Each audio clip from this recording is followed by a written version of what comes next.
Okay, hello everyone. Thank you for joining us today here at the Central Library. I'm Sheridan J. Casares. My pronouns are he, him, or él, si hablan español. And I'm a librarian here at the Exploration and Creativity Department of LAPL. And I'm Celia Avila de Santiago. My pronouns are she, her, ella. And I'm the acting principal librarian of the Exploration and Creativity Department and one of the LGBTQIA Services Committee chairs for the library system. So feel free to grab some swag on your way out. We're here to welcome you to today's program, Building the Next Decade, a collaboration between LA Made and Downtown LA Proud. So before we get started, we'd like to take a moment to thank our behind-the-scenes staff for helping bring the LA Made programs to you. Let's give a big hand to our tech team here in the Taper. Yay. And the diligent Exploration and Creativity Department. You saw them on the way in. They're checking people in, handing out swag, being just generally welcoming and beautiful people. So hand to them. And now a little bit about LA Made. So LA Made focuses on the diverse landscape of Los Angeles, highlighting the immense artistic and performance talent that we have here in Los Angeles. If you would like to see more of our amazing programs, please visit our online calendar at lapl.org/events. And for LA Made programs, visit lapl.org/LA-Made. We'd also like to take this opportunity to acknowledge the first people of this land, honor their elders, past and present, as well as their descendants who are citizens of these nations. For more information on which territory you may reside on, check out native-land.ca. And just for a couple of housekeeping tips before we begin, please silence your electronic devices so as to not distract our amazing speakers this afternoon. And also please take a moment to take note of the location of the emergency exits at the backs and sides of the building in case of an emergency. If you parked in the garage underneath the library today, you can get your parking ticket validated at the information desk in the main lobby, and the parking will only be $1 so long as you parked after 1 p.m. So long as you parked after 1 p.m. and leave before 5 p.m. All you have to do is show your library card and we'll stamp your ticket. Please no eating or drinking in the auditorium unless it's bottled water, and the bathrooms are down the hallway to your right. And now for today's program. So LA Made, in collaboration with DTLA Proud, is proud to present Building the Next Decade, a groundbreaking panel conversation that brings together the architects of downtown LA's official LGBTQ+ community to trace DTLA Proud's remarkable 10-year journey from a grassroots festival to a citywide force for economic recovery, public safety, and queer empowerment. Discover the untold stories, the pivotal decisions, and the community ethos that shaped a decade of impact, and be part of the discussion on what comes next for Los Angeles. Let me introduce today's panelists. First off, we have Marissa Ruiz, who's a DTLA Proud Festival attendee turned lead organizer for Sapphic and Advocacy programming, DTLA resident, and DTLA Proud lead organizer. So a big hand for Marissa. Second, we have Ricardo Sebastian, a DTLA Proud lead organizer for Public Safety and Economic Recovery, founding board member of DTLA RA, voting member of LGBTQ+ Chamber of Commerce and Legislative Committee, and a downtown Los Angeles resident. Next up, we have Scotty Jeanette Madden, former DTLA Proud board member, executive producer, and director of Proud in a Pandemic, DTLA Proud's 2020 virtual festival documentary, and international advocacy director at Flux AHF. And last but certainly not least, we have Shanoa Green, DTLA Proud ally and advocate, commercial property strategist, and consultant at the Shops at 4th and Main. And one last round of applause for today's moderator, Tomás Mier, pop and Latin, pop and Latin music journalist, formerly with Rolling Stone, LA Times, and People. Tomás recently resigned from Rolling Stone to pursue full-time independent content-based journalism. They're gonna take it away. Thank you so much, y'all, for being here. It's such an honor to be in this auditorium. It's so nice in here. Before we get started, we have a special video from DTLA Proud founder Oliver Alpuche that we would love to play for y'all. I'm Oliver Alpuche, the founder of DTLA Proud. I'm a native Angelino, born and raised. I have very vivid memories of, not to age myself, but going to the Central Library for research papers when you actually had to go physically. But that was my childhood, being in the streets, seeing the architecture, the hustle and bustle. And as an adult, it's like my dream was always to live in downtown. But it also meant, like, where's my community down here too? So when I moved down here and opened my first bar, Red Line, I really had the notion to create community within it. And that's what led to DTLA Proud. It was just supposed to be a block party to introduce the queer community and bring them together. And it snowballed into something amazing. And 10 years later, here we are. When I think back of all the moments we made throughout the last decade, I think back of the very first DTLA Proud, where the fire department shut us down because there were too many people showing up at the same time, to a few years later of opening our first community center and not knowing what I was doing, but saying, we are going to have representation here. We're gonna have accessibility and representation in a community center that's focused on art. Think of all the iconic moments that we've had where we've brought this festival in front of City Hall to let the city know of LA that we are here, taking every aspect of LA and bringing it all together. And for me, that is brought together in downtown, in the heart of the city. Our joy, our queerness, our presence of occupying space is what's going to be the stronghold in the city. We need to show up. DTLA Proud is really bringing people physically together to have experiences together and share and bond.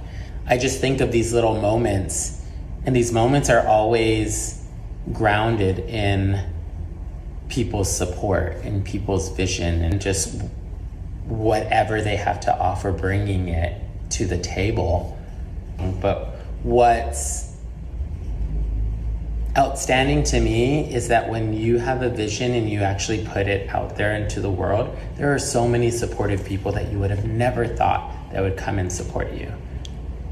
And that is the testament, like DTLA Proud is the testament to that. And it's those moments that push forward and make me want to do this for the next decade to come.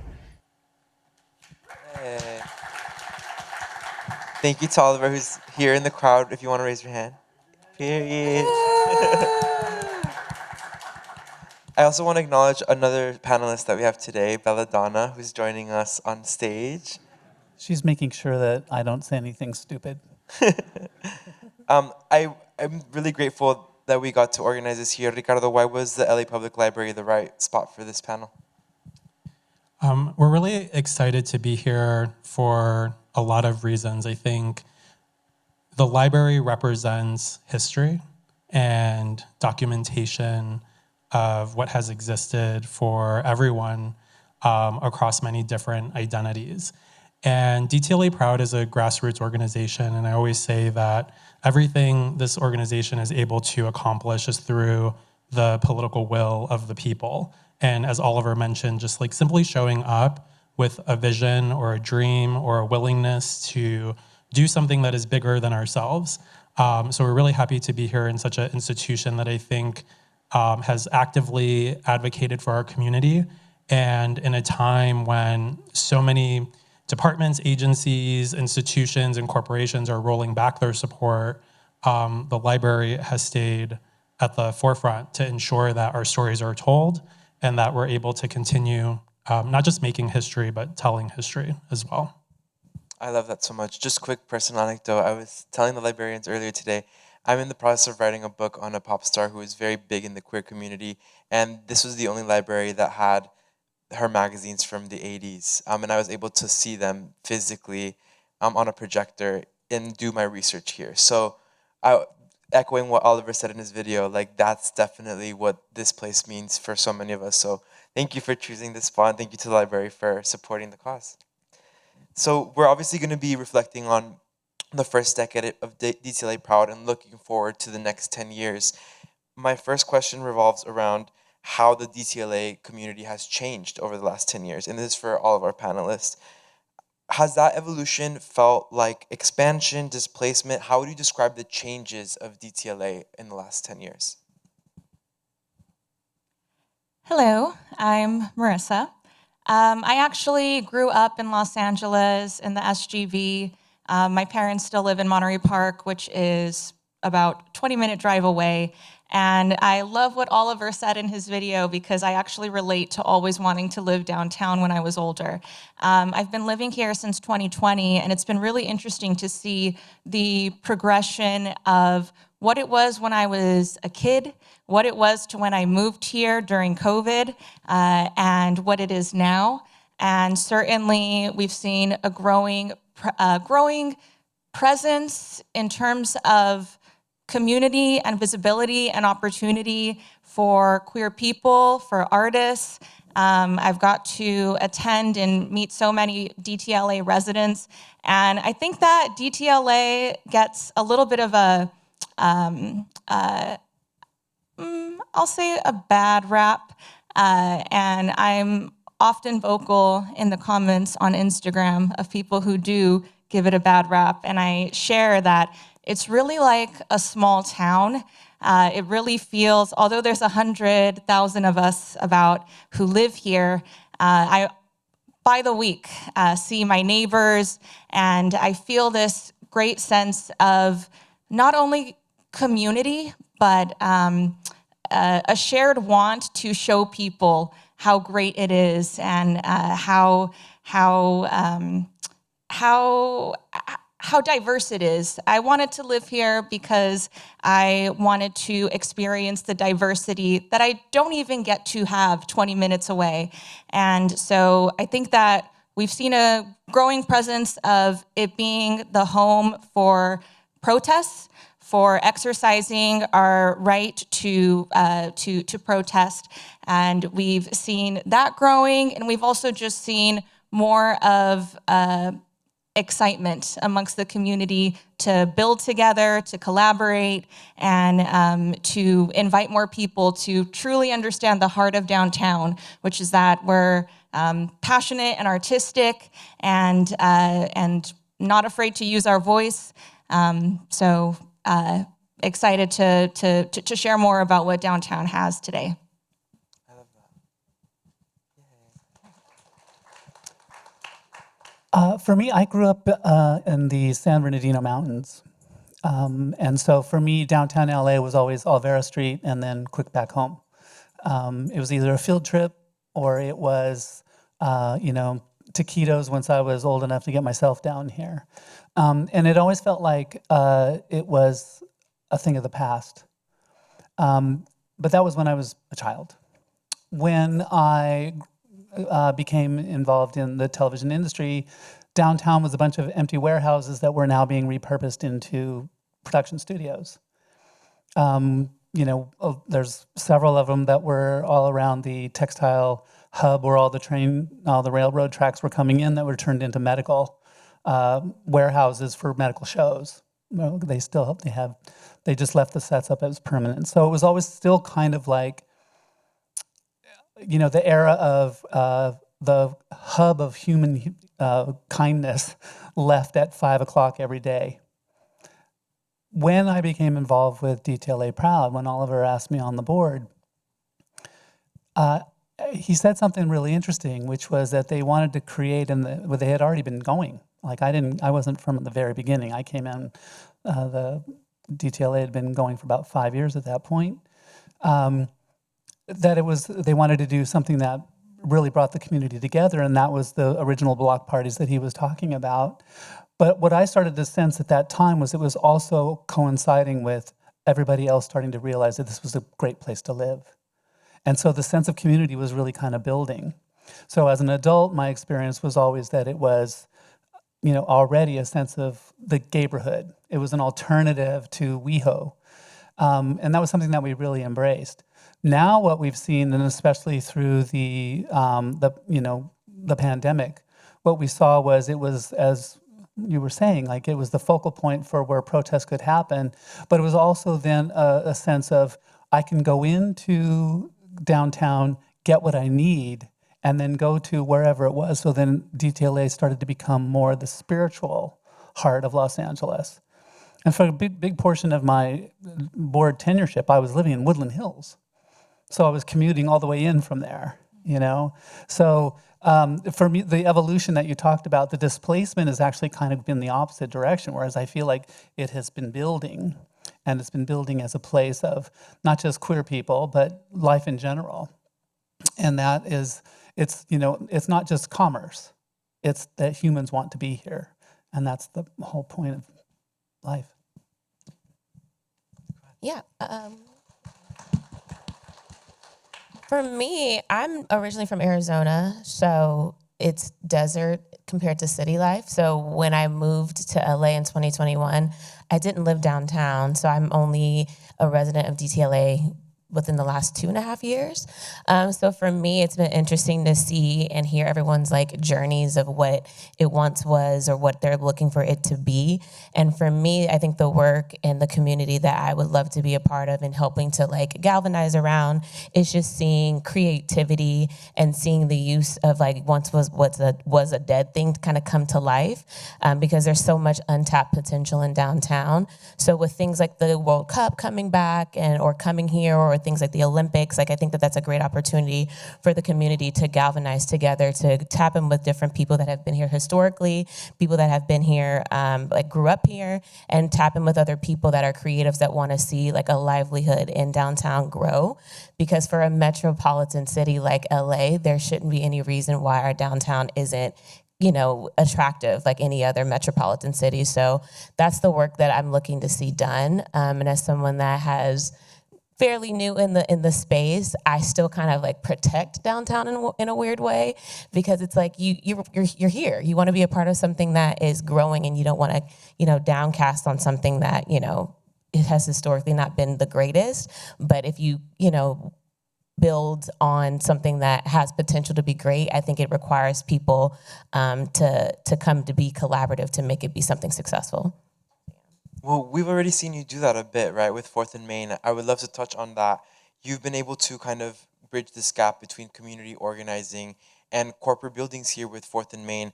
I would love to hear, why is that so important to you as a human being, but also how do we convince more businesses to be so open to doing something like that? Yeah, that's a great question. So for me, I think it's not a risk for properties to partner with community organizers to bring property value to the space, because if anything, to me, it's a bigger risk to stay the same.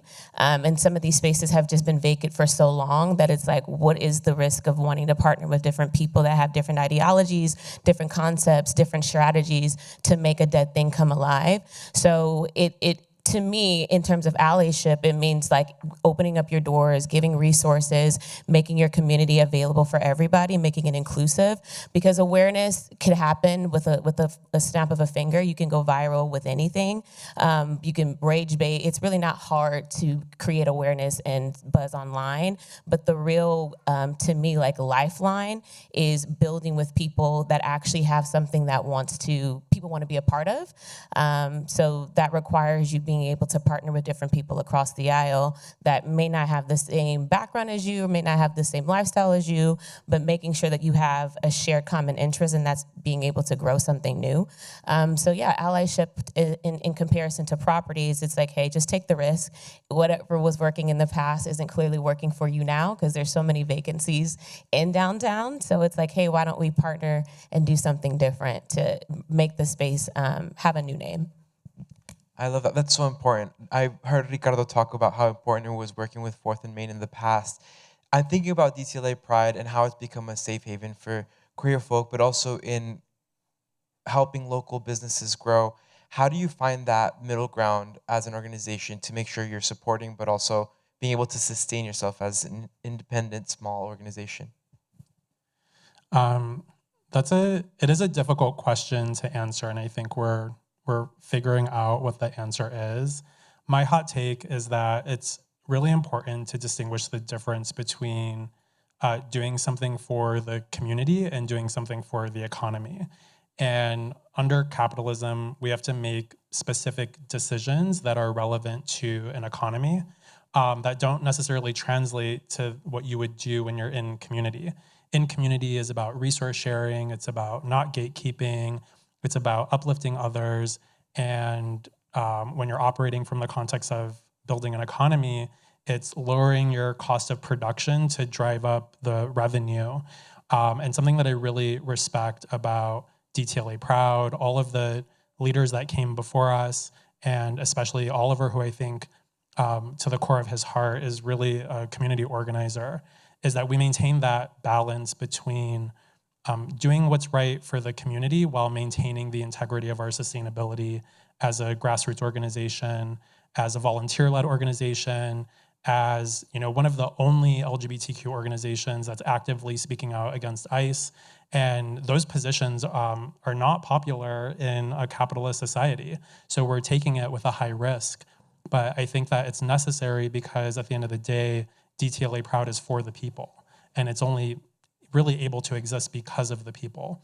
And so what I find is that we consistently participate in these conversations, whether it's with the business owners, with our community members that we're asking to come and spend money in the neighborhood, and just being honest about the challenge of being able to do both at the same time. And sometimes we have to scale our programming back, sometimes we have to scale it up, and that's difficult to navigate, but I'm really proud of the work that we've been able to accomplish in such a short period of time. We announced our business incubator last year. We have 120 LGBTQ entrepreneurs and business owners that have registered for this incubator program and have signed up for what is really having a future in a neighborhood that is downtown LA. And we're going to do right by all of those businesses. But I think also, not to go off on too much of a tangent, but as a career entrepreneur, I can relate to learning on the job. And sometimes as leaders, we have to extend the compassion, the empathy, the patience, and the time to level set with somebody who's learning in real time. And again, under capitalism, that time doesn't really exist. And I think that's just examples of how we are doing things differently at DTLA Proud. I love that so much. And I love that you're able to support the community in all the different facets. Marissa, I wanted to ask you to, as an organizer, how have you seen the queer community in downtown LA really lay a blueprint to what it's like to organize here?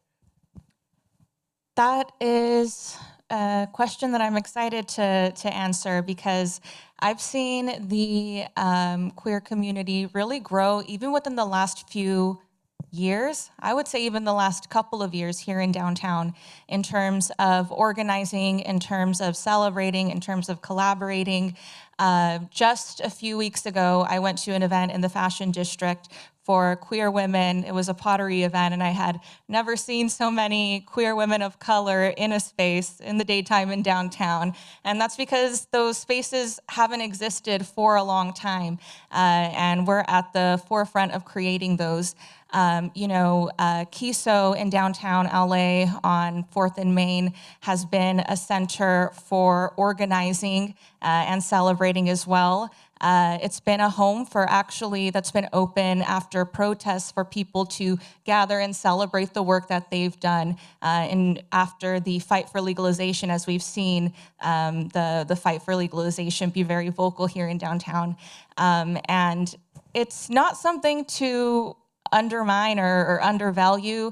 That's so special to know that after I'm screaming my face off with the community to keep our immigrant community safe and to stop ripping families apart, that there's a space just down the street from where I live that I can go and feel safe. And as queer people, we understand what it's like every day to live authentically against societal norms. And here is a queer space being a leader in saying we're a space that's going to be vocal about being open for you to come after you use your right to protest. And I think that's really special. And even with DTLA Proud, it's really exciting when I'm talking to other queer people who aren't from downtown and know about the organization and know that there's a home. You mentioned before how DTLA has become an alternative to other cities. I will say when I first was I guess, came out. I don't know if people still use that phrase, but I will say when I first came out, it was really hard to find communities where people like me, that dress like me. I felt kind of pressure to conform to trends and aesthetics that were more popular, and by more popular, I'll say more white. And DTLA has now become an alternative for that. And DTLA Proud is leading events where more and more people, even not from here, know that they can come. So I've certainly seen the growth even within the last couple of years, and it's really special. That's the whole point of this. Like, you encapsulated the exact mission of DTLA Proud, right, Ricardo? Like, that's what this is. It's creating space, creating awareness, allowing you to be able to express yourself. So thank you for sharing that. Scotty, Jeanette, I was revisiting a little bit the work that you've done, especially with Pride in a Pandemic, and I'm sure there were so many stories that you told there, but also that were left untold. And I'm curious, as a storyteller yourself, what are some of those untold stories of downtown LA that really come to mind that show the resilience of the community? Yeah, this question has plagued me since you first wrote it, because we don't have 18 hours. And that was sort of the issue, right? I think the thing that I want to say is we started off with the premise, number one, when we were making the movie, of the thing that probably the straight world doesn't really understand is that bars and nightlife is really our church. And both of those two words have so much charge on both of them, nightlife and bars and church.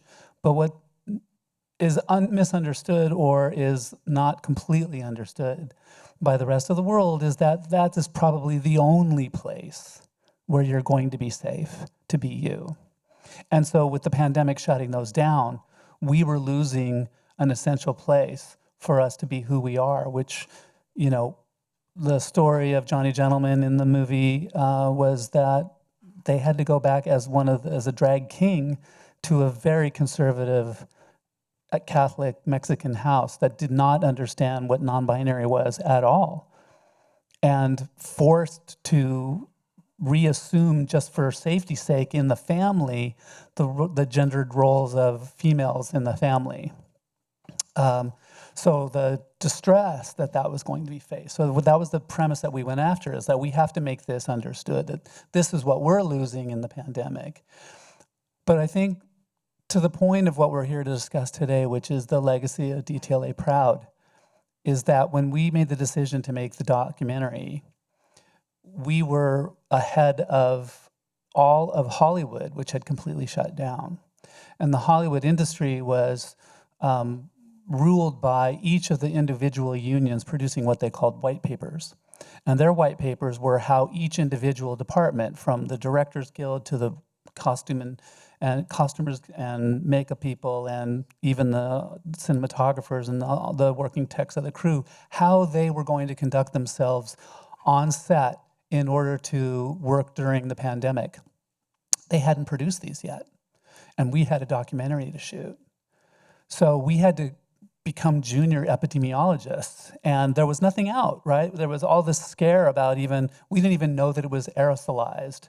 All we knew was that people were dying and that they were having problems breathing when they were dying, and we're gonna shoot a documentary.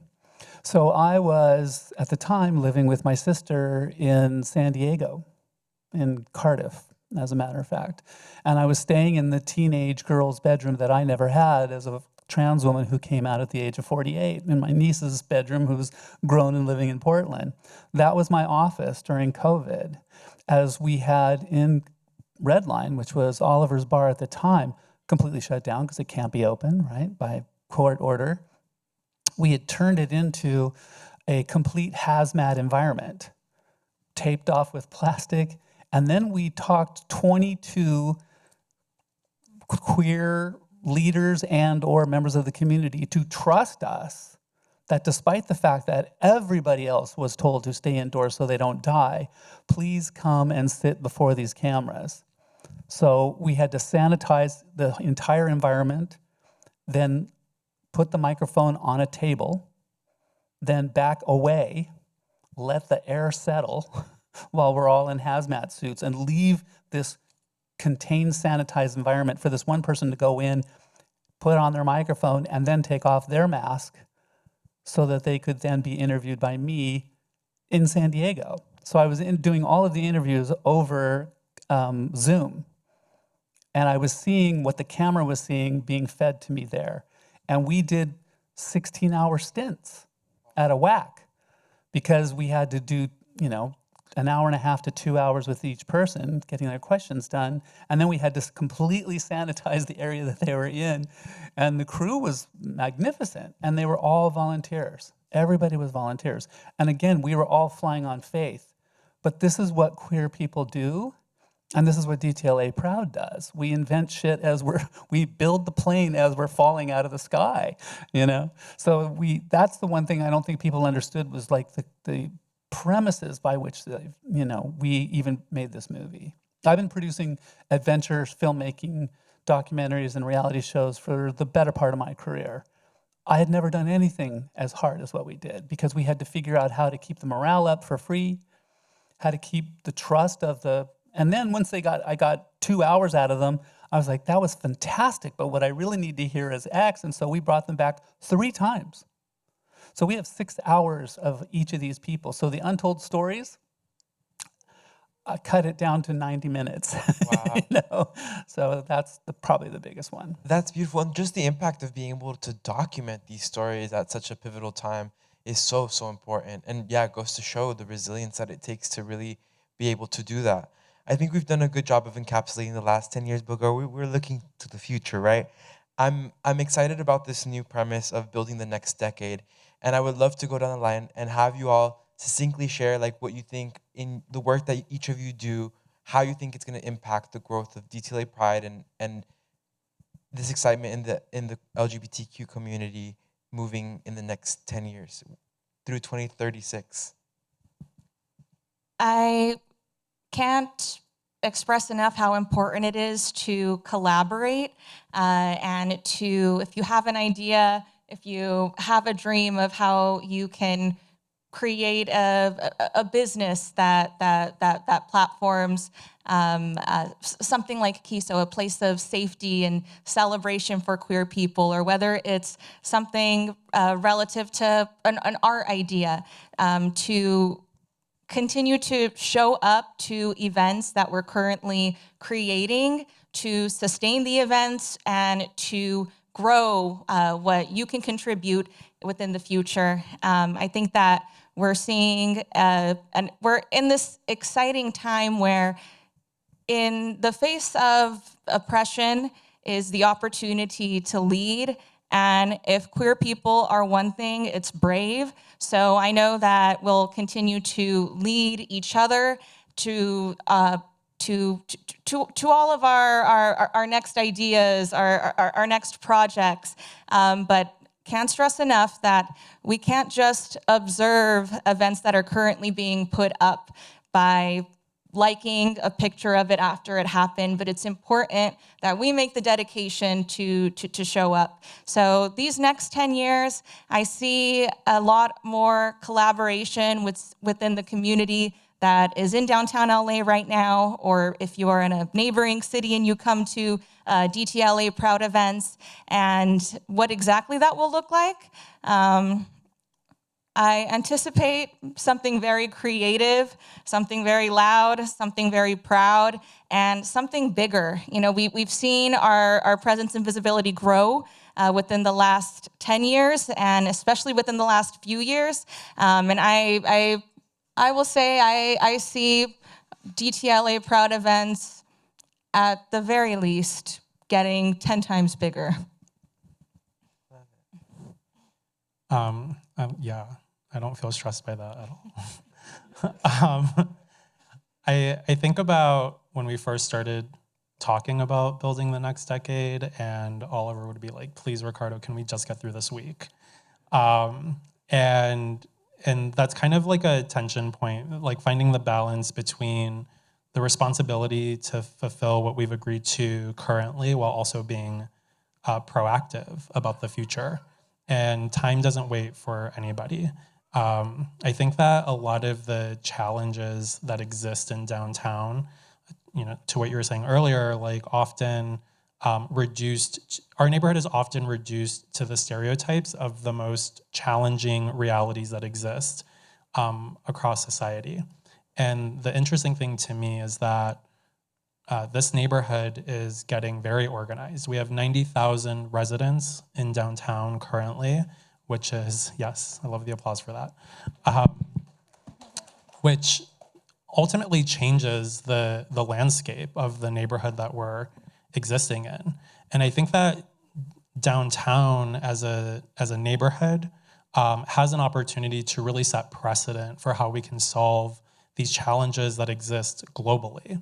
And so when I think about the next 10 years, I think about really our community, the LGBTQ plus community at large, having a unified voice through DTLA Proud at the table where really important decisions are being made about the future in terms of affordability for housing, access to care, access to opportunity.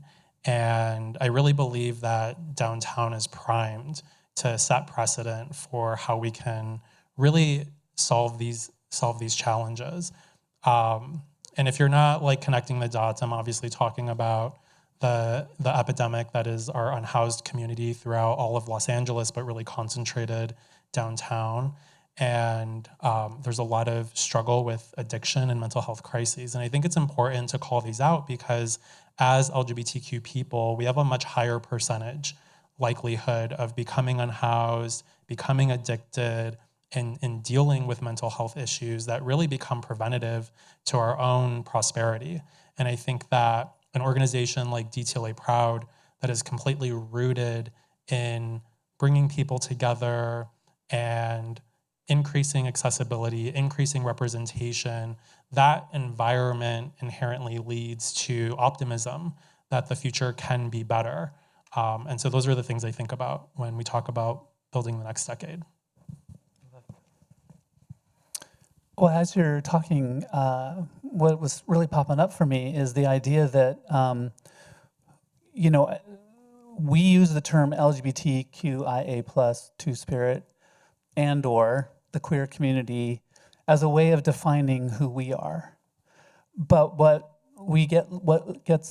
happens in that is the one thing that we're fighting our entire life, which is being othered, right? We have to do that. We have to advocate for ourselves because society is trying so hard, or this administration is trying so hard to literally, but I've been told I need to be eradicated from the face of the earth, me, myself, personally, right? Because of who I am. But we as a community, one of our biggest core virtues is inclusivity, and that includes society. So the next 10 years is having the entire community of downtown Los Angeles embrace us because we reach out to them. It's a two-way street for that inclusion and understanding. One of the things that has been the core organically baked into DTLA Proud is we had Family Day. It was the first one. And normally people think of pride and they think of, daddies and chaps running around and like, oh, I don't want to bring my kid here kind of thing, right? That's not what DTLA Proud has ever been. Yeah, we have Tom of Holland over in the corner, but that's all in the 21 section. But we have always been family first, right? And so I think we need to, what our challenge is to make sure that we are seen by the rest of when we reach out and say, this is truly for all, especially now. Like, we just opened up the Connie Norman Transgender Empowerment Center clinic. And the hardest thing we had to do, even within our funding agency, which is the AIDS Healthcare Foundation, is getting them to understand that we're not a transgender clinic. We're a clinic inside of a transgender space. We're for everyone. And that inclusivity is what we mean is totally across the board. So for DTLA Proud's next years, the challenge is to get that, but I think we will, because I think already it's baked into us organically. It just has to, I put that on the marketing department to figure that one out. And then for me, in the next 10 years as an ally who has consulted and has influence to some of these owners in commercial real estate or commercial properties is creating a system of collaboration so that when I'm wherever I'm supposed to be next, that system stays in place for partnerships with DTLA Proud and other systematically oppressed individuals or communities to be able to partner with these owners to reflect that their properties won't decrease if they make these collaborations, that it actually would bring property value because people don't frequent places that don't feel inclusive, that don't feel like they're being seen, that don't include people that don't look like them, or that's just not how people engage with community spaces anymore.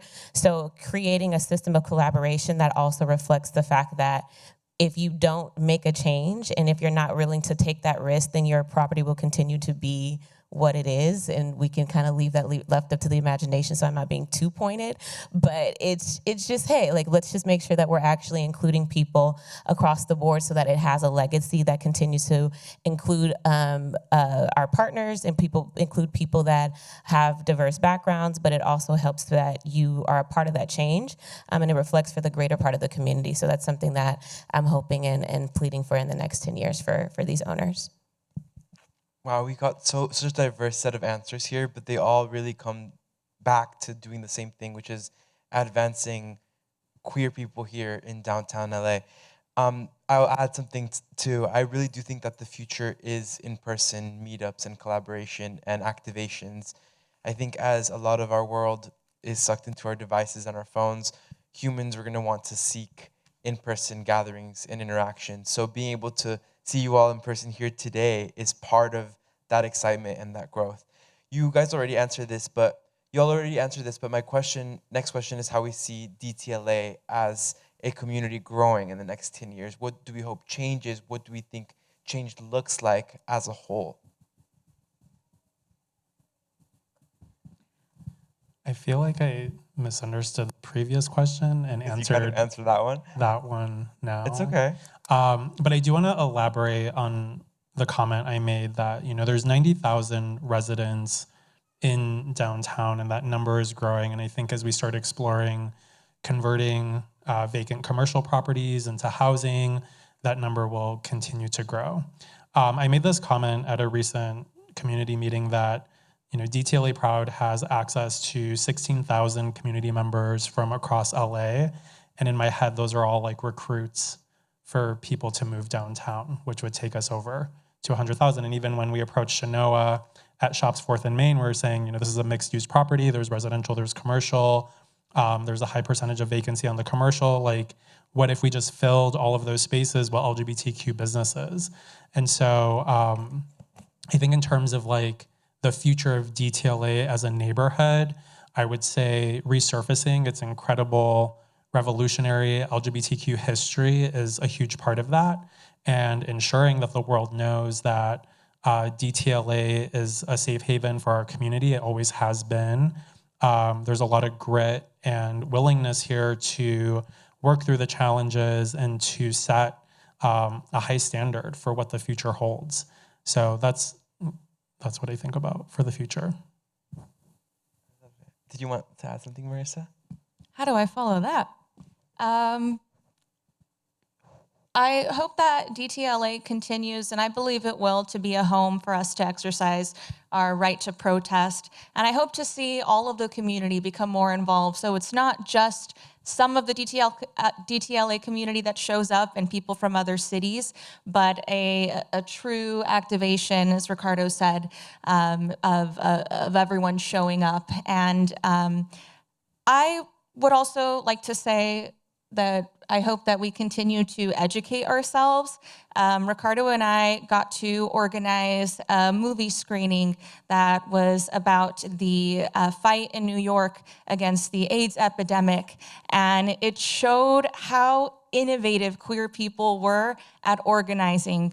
Now, we have places like Kiso where we can organize things, or there's been another space downtown where we've been able to organize things, a coffee shop. But back then, not that long ago, they were innovative in meeting up in apartments and showing up, even in the face of battling fights for their lives. So I hope that we continue to educate ourselves and become inspired by the queer leaders of the past, the queer leaders of the present, so we can learn from what they succeeded in and also from their mistakes, and really believe in ourselves in being leaders of our community, of our class, and that can start as soon as today, and reorganizing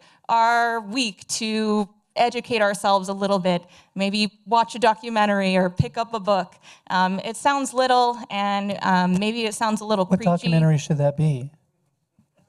What documentary should that be?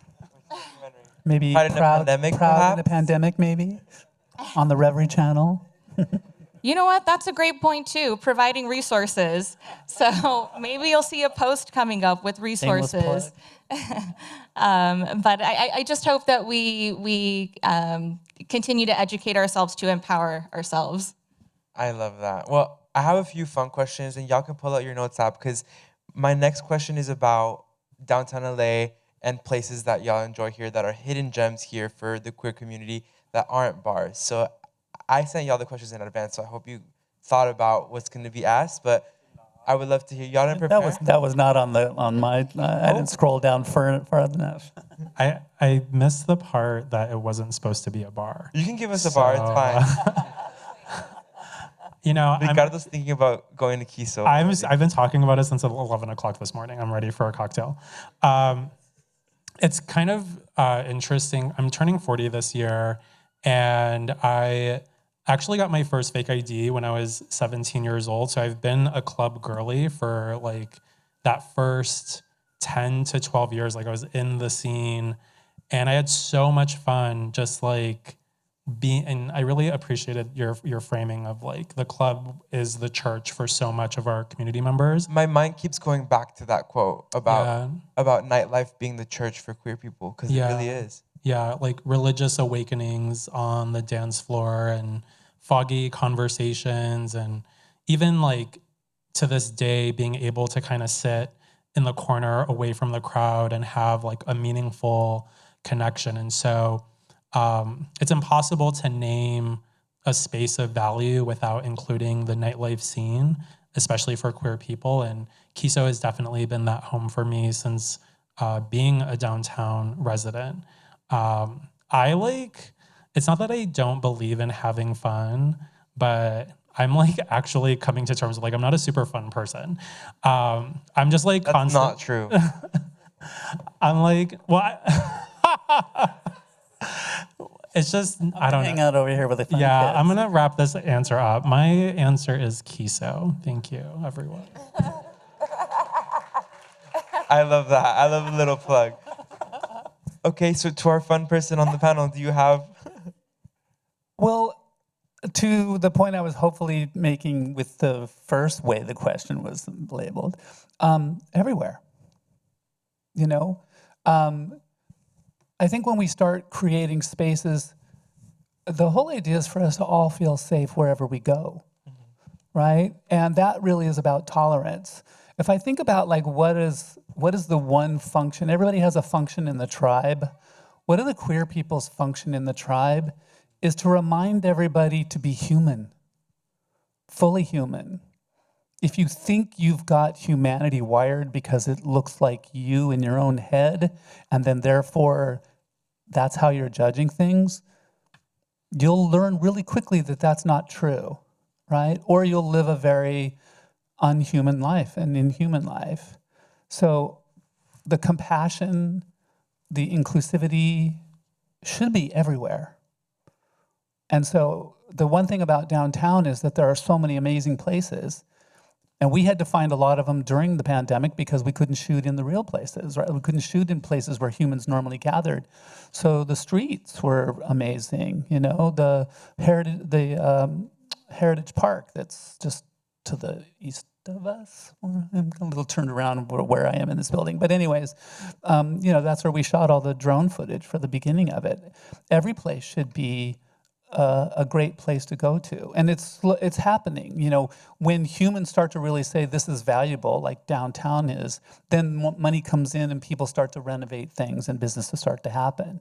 You know, the ideas that were originally floated about how DTLA Proud was helping to forge the Rainbow District here downtown is a way of drawing attention like some other cities have and recognizing the queer legacy that's there. And that's because it hadn't been recognized in normal society. But it's really like, get out there, embrace this city, walk around like I do. You know, there are cool-ass diners that I don't know anybody that's ever been there before until I walk in the door and I see a whole bunch of photographs on the wall and go, shit, how come I didn't know about this, right? Because I also have to get out of my own rut. I have to get out of the idea of like, well, I'm just going to go get breakfast. I'm just going to go over this place over here. But, you know, when we did followed the ladies of the Nickel Diner in the movie, it was like, how come I haven't known about this before I interviewed these two ladies? How come I haven't been to the Nickel Diner, even though it's been on TV, you know, several times, right? So you just get out and go around. The whole idea also about bringing awareness to the Rainbow District and therefore the downtown LA is for us all to go around and spend our money in the neighborhood instead of going up to an overpriced brunch in WeHo. No, I don't want to bag on WeHo, but it deserves to be bagged on, right? Like, you know, that's what happens. So let's create all those places as safe spaces because we're all there, all of us. It looks like we are all there because we are all there, regardless of what stripe of the rainbow flag you are. And there is a stripe for allies. I love that. Yay. Yeah, I mean, since this is DTLA Proud and Oliver, you know, is the founder, so I'm going to just say Kiso, just to highlight Kiso as well.